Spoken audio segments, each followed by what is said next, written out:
normally, when you're going to discharge, usually when you are defibrillating, you can push and let it go. But cardioversion, remember, it needs to be delivered at a specific time. So you need to press and hold. Okay? And I don't know what happened to this one energy, so I'm not gonna discharge it.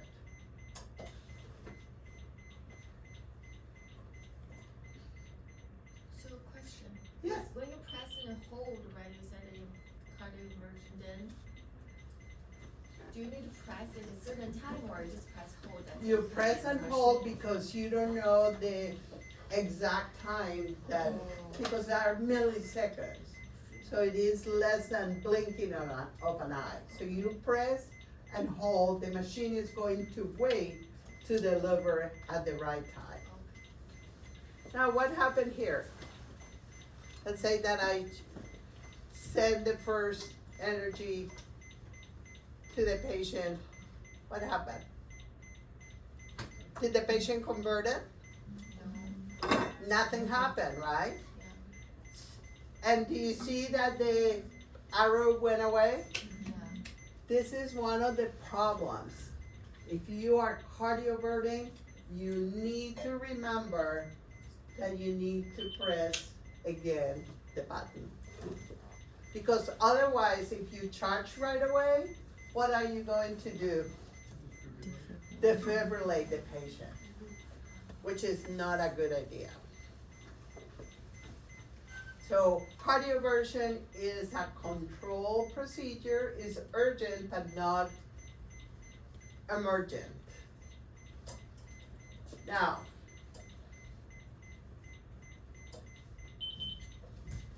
let's do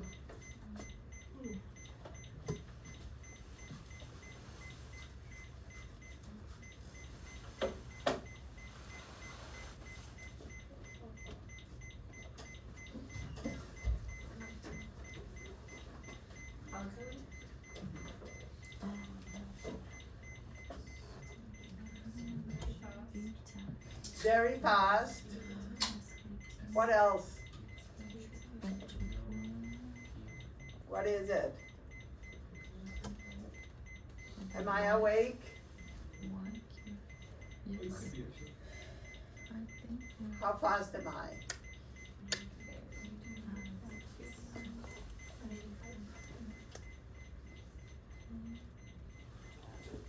So this is your heart rate up here.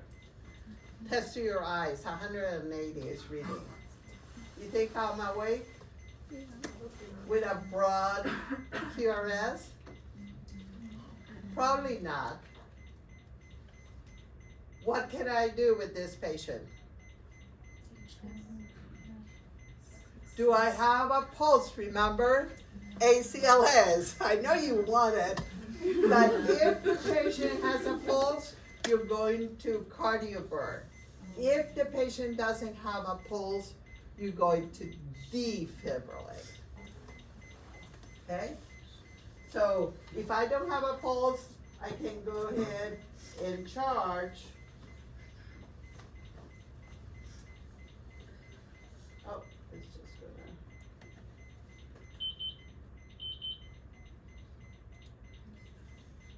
So it just told me that it needed to.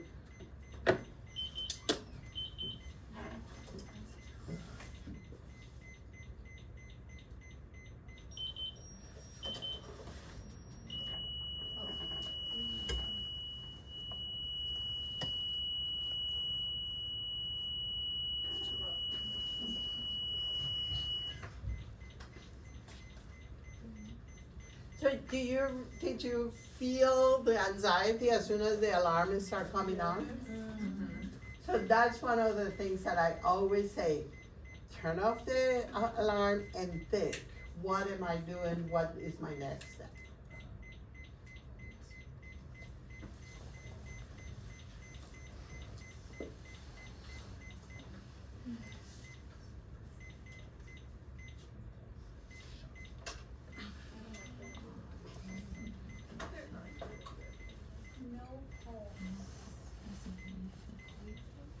No pulse. Defibrillate.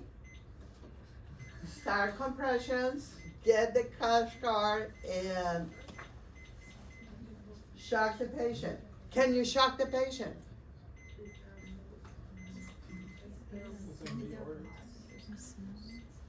So all depends on what are the standards of care in your institution. Oh my gosh. If only, let's say that the charge nurse is ready, trained, certified, whatever they call it, then that person needs to be there. But I wanna clarify that if you are ACLS certified, doesn't make you independent in the hospital. You can go to the street and if somebody's down and you happen to see the automatic defibrillator and you put it in and it tells you shock advice, you can do it. But if you are in the hospital, you have to abide to the hospital rules. You see the big difference?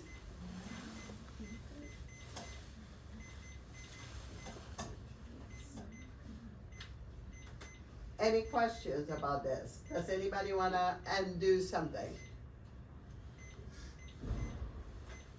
What if I tell you, come on and put it on cardioversion mode? You had a question, but I also gave you something to do. So both at the same time. Well, that's what I'm unclear about. Okay. So let me change the rhythm because this, can you cardiovert this?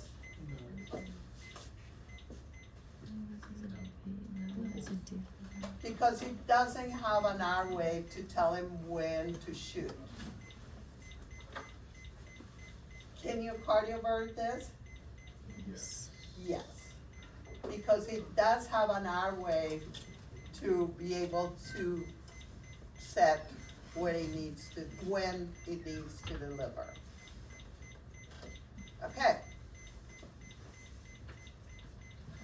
We're going to cardiovert. The patient is sedated. You have the physician and the anesthesiologist sedated the patient. The patient, what else do you need for the patient? What else do you need, do you think? Pulse. Huh? Pulse. If they're DNRs. That's right, you need to know if the patient is, can you resuscitate or not this patient? What did I think that now I forgot?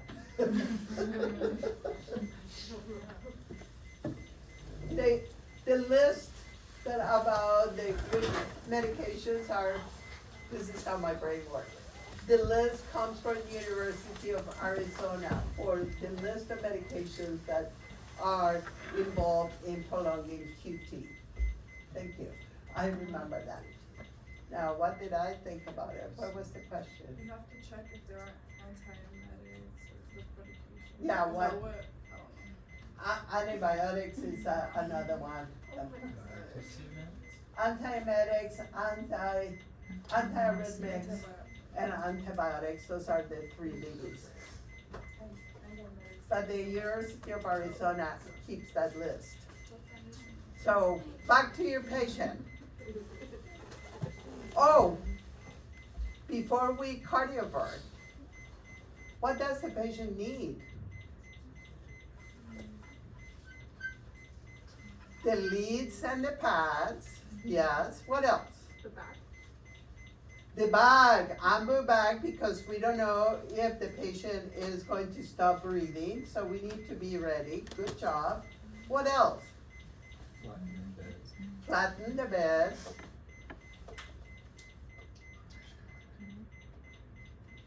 How about, most of the medications need to be given IV, so we need a good IV running. And many times, oh yeah, we are ready, and it's like, oh, not IV. So an IV access that is good, not the little pinky that they put somewhere in the skilled nursing facility. You want a good IV access. Because that's how usually the sedation is given. Okay, so patient sedated. We know that the patient is the first time that is going to be cardioverted. So I said, please set it up for 50 joules. Are you just checking the meds that they're on, or are you just giving them? Usually, the sedation is just for that, the procedure alone. Usually the anesthesiologist will see if the patient is allergic to something, but I assume IV sedation, like regular IV. yeah, usually it's an IV medication, and that's why we need a good IV access. I'm like, I'm thinking of cardioversion, like let's say like someone was brought in by ambulance to ER, and you do the cardio or whatever. Cardio version. Cardio conversion. Like, No conversion, cardio version, yes. like, I'm imagining it like as a fast, like kind of like it needs to happen pretty fast, like, and I'm like having a hard time being like, oh, there's a doctor there, there's an anesthesiologist there, it's like, how do you have access to all these people? So usually in the emergency room, you have all these people. But it can happen on the floor, and it can happen within half an hour. Oh, within 30 minutes. Do you have a crash team? Oh, don't necessarily, usually is the floor nurse that is assigned to that patient, that is the one. Were you able to find how to get to 50? And are we in 50? Yes. Okay, so are we in cardioversion? Hey guys, are we in cardioversion mode? Oh, you cannot see. Oh, Aaron. Where does cardioversion mode goes? The marker needs to go. I don't know if I'm pointed. I'm not. That is my dream job, but I still haven't gotten it. It's down here. No. Soft button. You see, come on up here and read that. What does it say? That button. What does it tell you? Sync on. Sync on. So that's the message that you need to tell the machine that you're going to sync it. That you're not going to defibrillate, that you're going to cardiovert. Okay? And now what will be the next step? No, you need to charge the machine. We're not gonna discharge because I don't know what happened. So it's ready. So you're gonna, if we were in real life, we're going to press and hold, okay?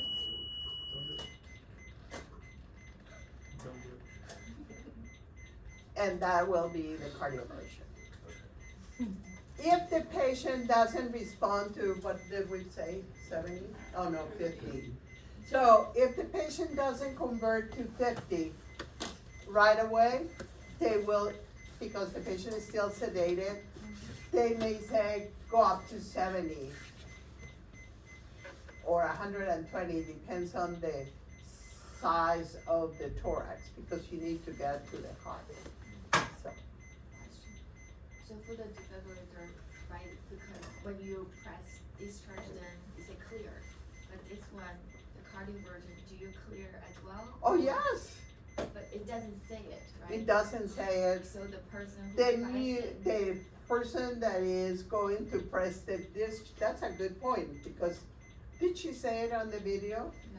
No. No, that's a, so before you press the button, you need to say clear, because you don't want anybody touching the machine, the bed, because you can get shocked. Not a fun thing, so. Now, what was your question? I was wondering if we're going over the pacer function. I don't know if you mentioned that. I haven't mentioned it, but let's try one more for defibrillation and then we'll go over the pacemaker function. Number one, pacemaking is very painful because it is delivering 60 millivolts of energy into your chest. So you want to minimize the amount of time that you do the transthoracic pacer. Intravenous pacer, because it goes right against the myocardium, the amount of energy is like 0.2, 0.25 millivolts. So usually the patient doesn't feel it. And it comes directly into the muscle. Okay? Yes? I remember first semester, there was like a patient, or like a, I guess like a client in a facility, and her pacemaker was like all the way here. But then they said, like since she's so old, but I just wonder like, does it migrate like that?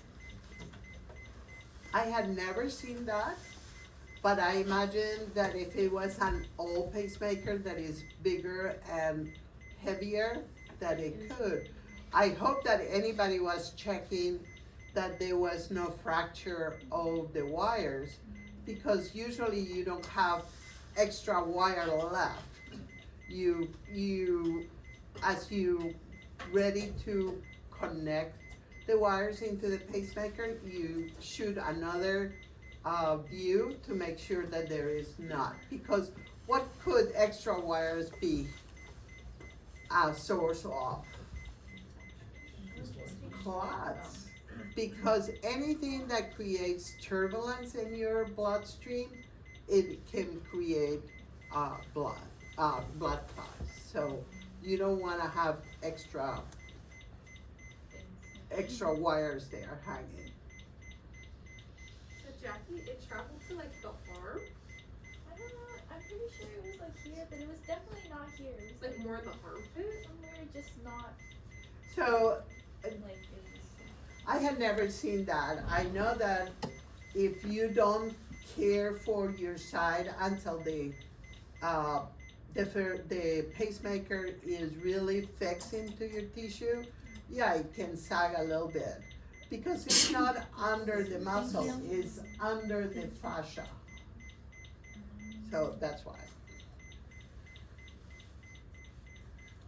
But then again, you don't have extra wires, so the thing is, can they get disconnected or fractured? Could we turn the monitor off?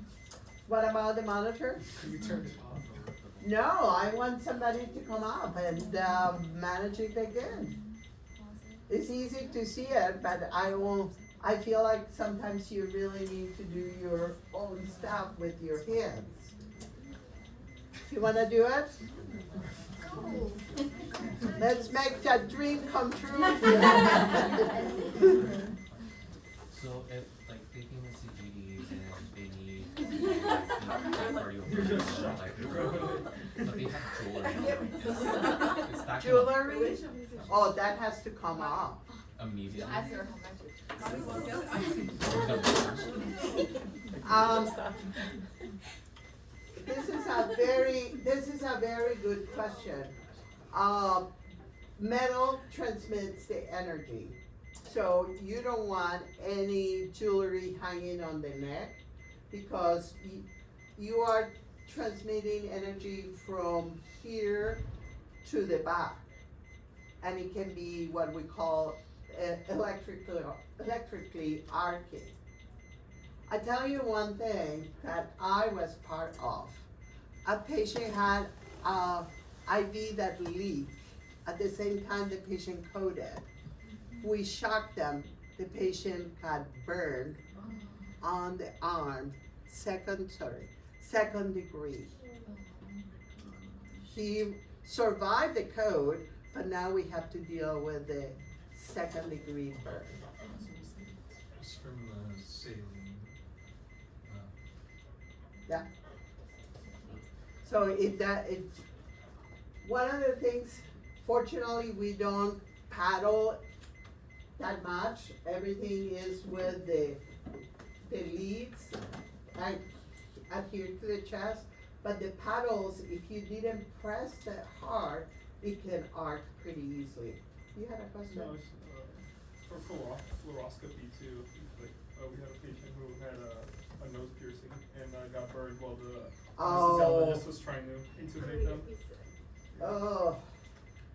Yeah, I mean, you think that, yes, it's part of you, but you need to make the patient understand that it is they can seriously get hurt. So if they come and you just cut it off, start cutting it off, if they can't take it off themselves. Well, you don't have, I mean, usually don't they open? I'm not familiar with those, but. They couldn't get the piercing out, that's why they did, like, in time, cause they were they lost their airway and they were coding. Oh. So they're like, the burn is worth the risk. Ugh. Yeah, that's a pretty bad burn from fluoroscopy. I mean, anything on the nose is usually goes so quickly bad that, Question. yeah. So does that mean like if the patient already on EKG and the finger O2 monitor, everything have to be removed? No, those are isolated, so those are compatible with the electricity. But metal, extra metal, or any water can transmit the energy, and it can be, okay. So we are here. What do we have? What kind of rhythm is that?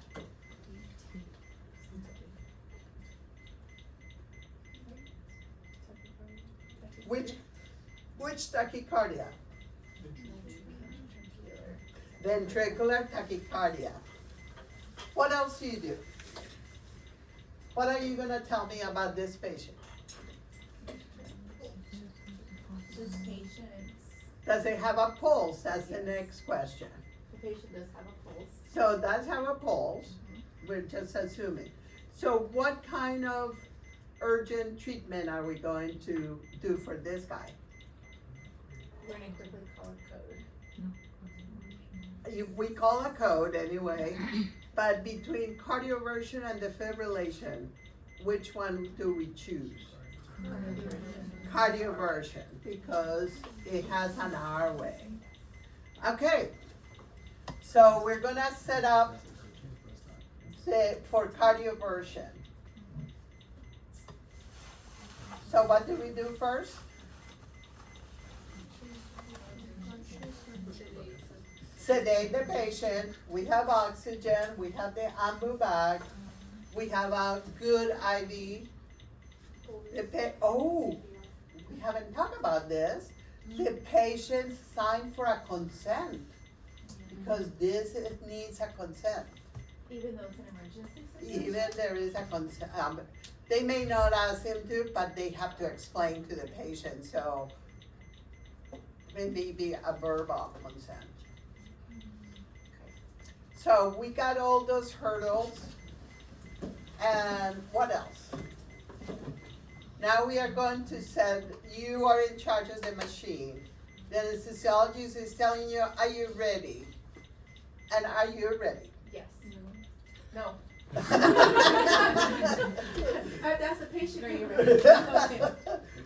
So are you ready? What are you gonna do? So what are you gonna ask? How much energy are we delivering? So I said 50 joules. So we need to set the machine up. So we need to set up the machine to 50 joules. Okay, so we're at 50 joules. Now, before you do anything else, what are we doing? Cardioversion. So are we telling the machine to cardiovert or defibrillate at this point? Nothing yet. Nothing yet, but if we charge and discharge, what are we doing?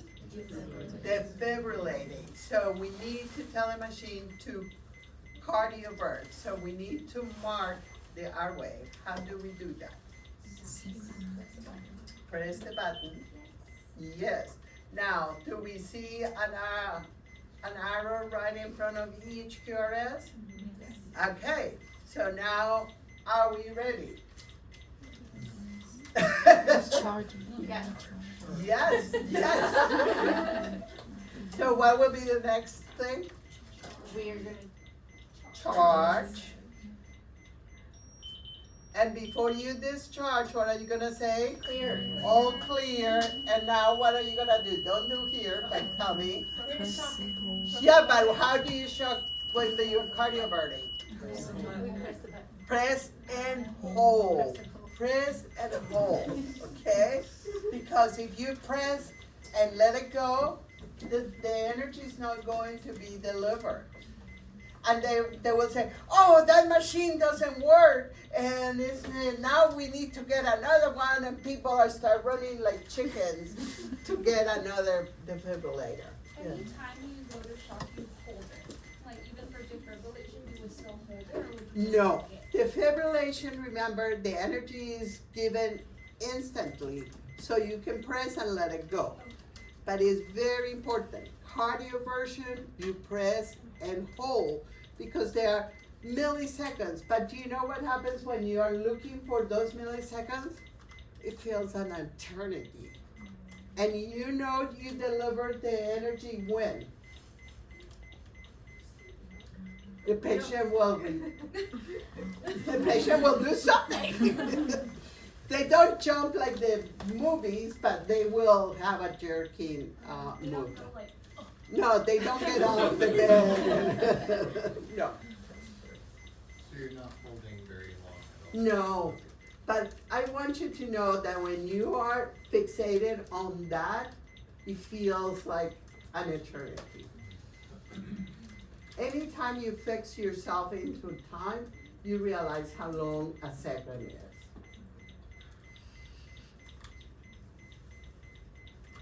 Anybody else that wants to play with it? Come on down.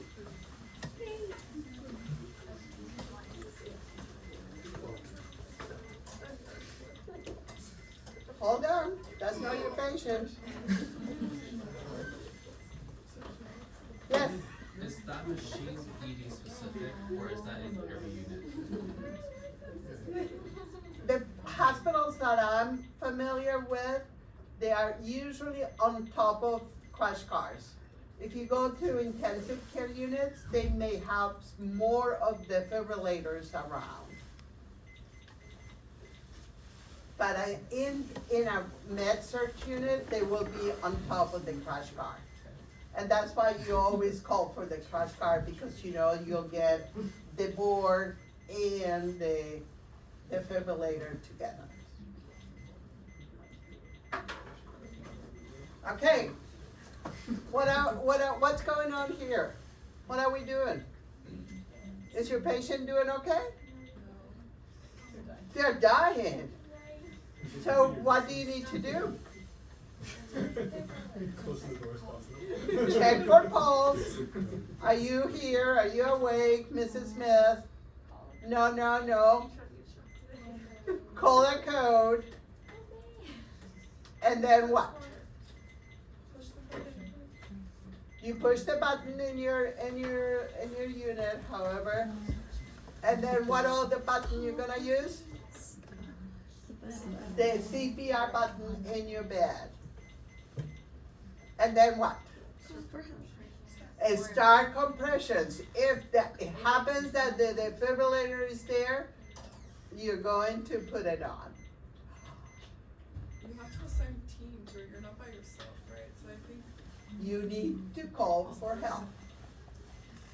Yes. for the chapter. Do you have to wait for the partners to shock the patient? So you need somebody else, because you're gonna shock, and immediately after shocking, what does the video tell you to do? Or to do compression. So you need somebody to help you, right? again, who defibrillates depends on your hospital. Okay, so they said, go ahead and defibrillate the patient.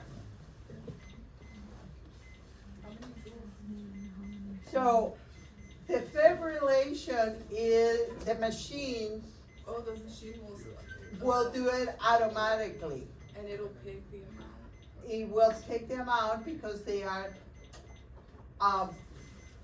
not trained, they are attached to a standard of care. So 120, 150, 200, which is how the American Heart Association recommends to be the defibrillation. So what are the joules? How many joules are you gonna deliver? 120 because it's the first time. Okay, so what are you gonna do? What's next? So somebody's doing compressions, now you're moving into the machine, what are you gonna do? You're gonna charge. Clear, discharge. So what button are you gonna press? Yep. It's gonna tell you that you didn't have charge.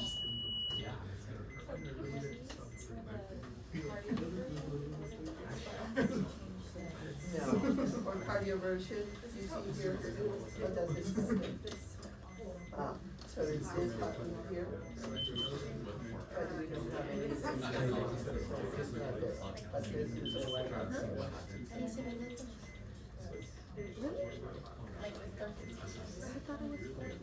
So, energy.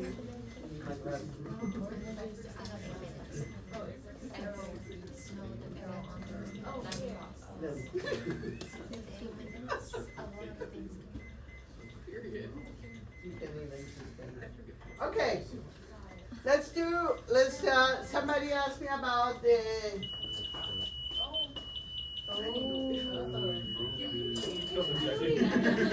Did you kill him? Okay, somebody asked me about a pacemaker.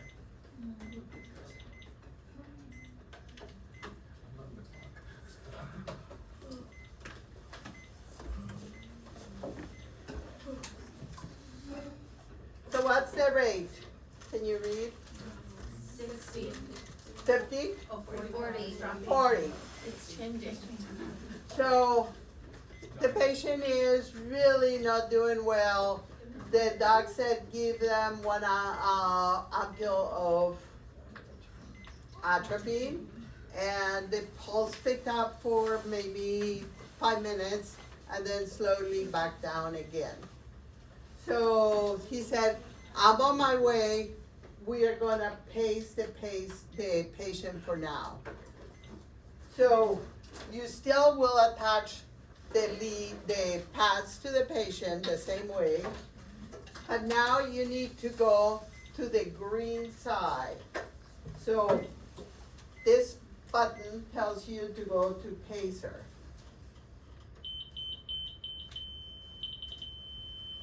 So automatically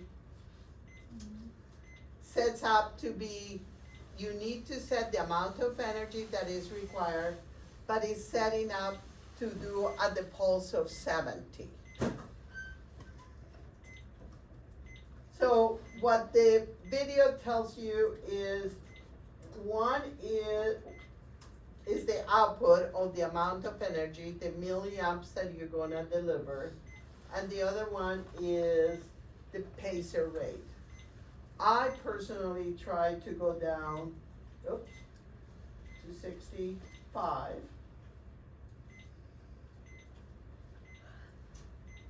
Oh, look at that, I didn't do anything. So, and you slowly going to do, the marker down is the pacemaker. And the patient's QRS are those.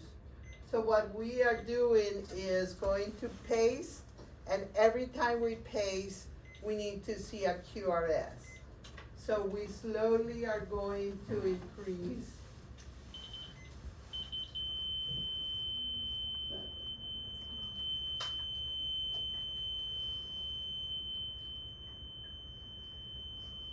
What's flashing? So it's not gonna let me do it. He wants to get face. It's not gonna let me do it because it's kept telling me about the pads and it's not doing it with the simulator. But what you will do is slowly increase the amount of energy until every spike is followed by a QRS. And then you add whatever that, whatever that amount of energy, you add about 10-15%. Clear the alarms. Huh? Oh, there is a button, maybe you can clear the alarm from the. I tried to silence it, but it still goes crazy. So, So does that mean the electricity will go consistently or just every time they pace it? every time. That's why I tried to go down on the rate of the pacemaker. So if the patient can go in between, they don't need to be paced every time.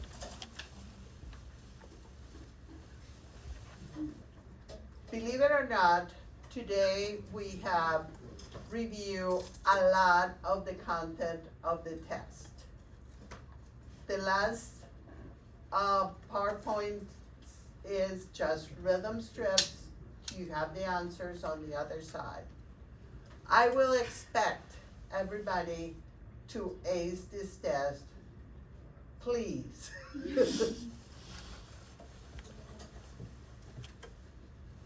Thank you. I hope it was